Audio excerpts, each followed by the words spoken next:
I've been the marketing wizard behind info products making upwards of 500K. And there's one thing they all struggle with, which I'll be going over today. And there's some proof above me as well. If this one constraint would resolve, they'd basically double their business and you'll double their business, almost everyone would. And what I'm referring to is lead quality. The way most info products try to resolve this is all wrong. They look at the top of the iceberg when they should be looking way deeper, as you can see here. So in this video, I'm going to show you how I've fixed it for some of the market leaders in this space and how you can do it too, plus actionable items so it actually gets done for you and it's very easy to implement.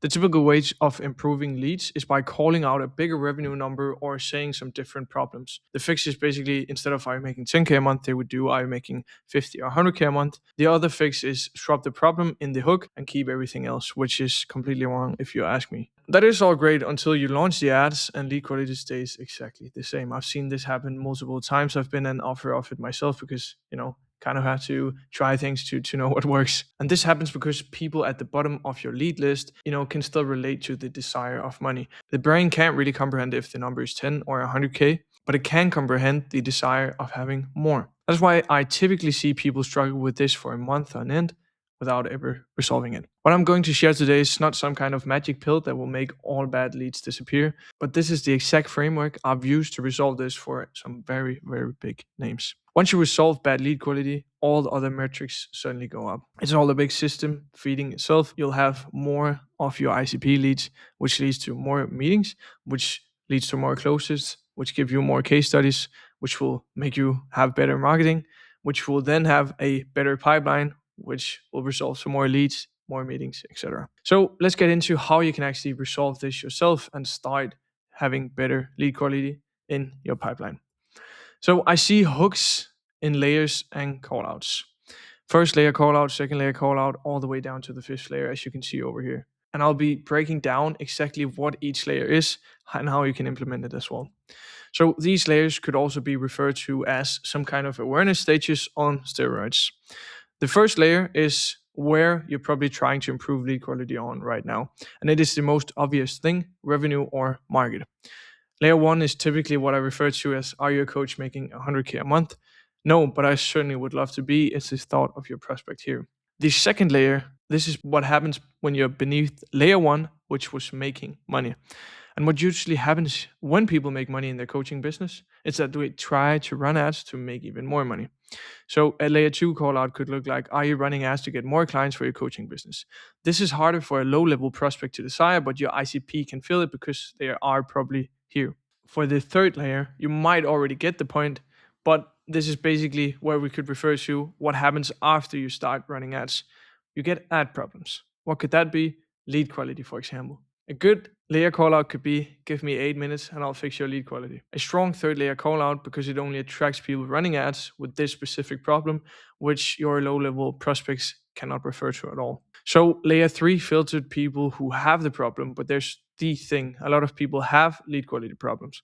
Some noticed it last week, some have been bleeding on it for 6 or 12 months, and those are two very different buyers. And that is where layer 4 comes into play. This is where you call out what they've already tried to fix it. So because what happens when somebody has a lead quality problem, they start patching it. They rewrite the VSL, they add qualifying questions to the form, and they call their media buyer to call out a higher revenue number, which, as we covered, does absolutely nothing if you don't fix the core issue, which stems from the ads. Layer 4 callouts could look like, if you've added income questions to a type form and your closers are still getting broke leads, watch this. You've raised the number in your hook from 10 to 100K and your lead quality didn't move. Here's why. Because what happens is you can change the type form questions, but you're still paying for the clicks of the bad leads. So it resolves nothing but a very higher lead quality price.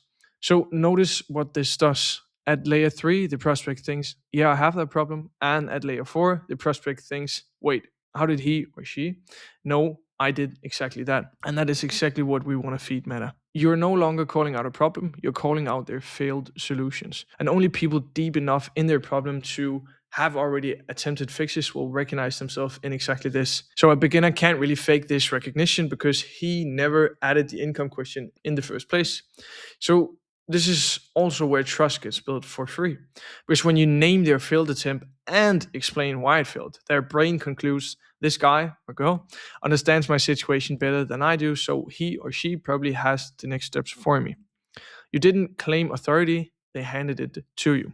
What I want to refer to here as well is this is why a lot of people have a hard time closing people when they're in this situation of should I go with this coach or this coach? It's because you're talking way too broad. You've probably been hiring coaches or mentors before, and it was because you thought they could help you with one specific problem, and then they added on top of that, learning you a lot more. But that is basically why it's so strong to call out different problems and be more specific. For the layer 5, this is the deepest you can go that makes sense, and almost nobody advertises here because it's very hard. And this isn't the problem, and it's not the failed fixes. This is the lived moment, the specific 30 seconds of the week where the problem actually hurts, and it makes them realize. Where does bad lead quality actually show up in real life for a coach running ads? It shows up on, for example, a Monday morning when their closer drops a message in Slack saying another no-show or another bad prospect. It shows up when they listen to a sales call recording and hear the prospect, I thought this was free. And it shows up when they see 12 book calls and feel nothing because nobody closed, because they already know 9 of them are tire kickers. So layer 5 callouts could be, that feeling when you open Slack and your closer has sent another one with no money for the third time this week. Let's fix that. Or another one could be 12 calls booked, 9 no-shows and broke leads, 3 actual conversation. If that ratio sounds familiar, give me 8 minutes and I'll explain how you can fix it. That's something that's really specific. It targets a very little pool of people, but it's so powerful. So layer 5 is basically a scene and not a statement. And a scene is the strongest filter that exists, if you ask me, because you cannot relate to a scene you never have lived. A wannabe coach can desire 100K a month. He can even claim that he has lead quality issues, but he cannot recognize the Monday morning Slack message because it has never happened to him. So one warning here is layer 5 is powerful, but it is very narrow, as I said. So go this deep and your audience shrinks hard. And that is the point here.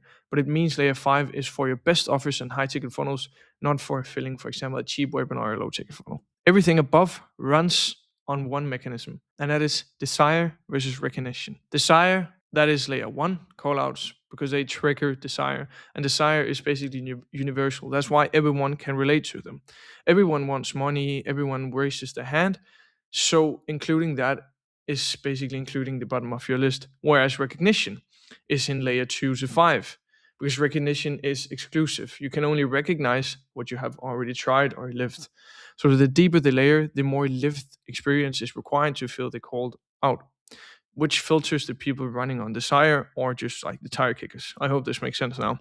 The second mechanism here is basically that specificity reads on authority. When your call out describes their exact behavior, their exact failed fix, their Monday morning, the prospect's brain does not experience it as an ad, it experiences it as being seen. We instinctively trust people who see us accurately. That is why deep layer ads convert at a level shallow ads never touch, even with worse hooks and worse editing. The third mechanism here is self-selection beats disqualification.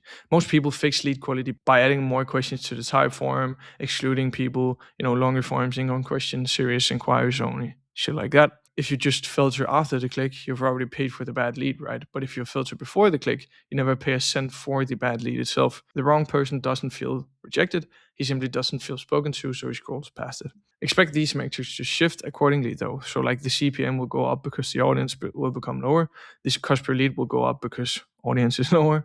But the cost per qualified call should go down, or at least the close rate should go up so you make more revenue per call. If you judge deep layer ads on cost per lead, you will kill your best campaigns. If you go back to a video I did about like creative fatigue and the angles, you also know why, because you can see exactly why it happens, because some of the prospecting ads will affect the bottom funnel ads. Judge them on cost per qualified call and cash collected, nothing else, not even cost per book call, right? If you're still here, I of course want to reward you because you are an action chick and you actually want to listen to me. So I've made a document with exactly how to fill out each layer into your own offer, so it's a lot easier for you to do and actually implement. All you have to do is basically DM me ICP and I'll again send it over to you ASAP.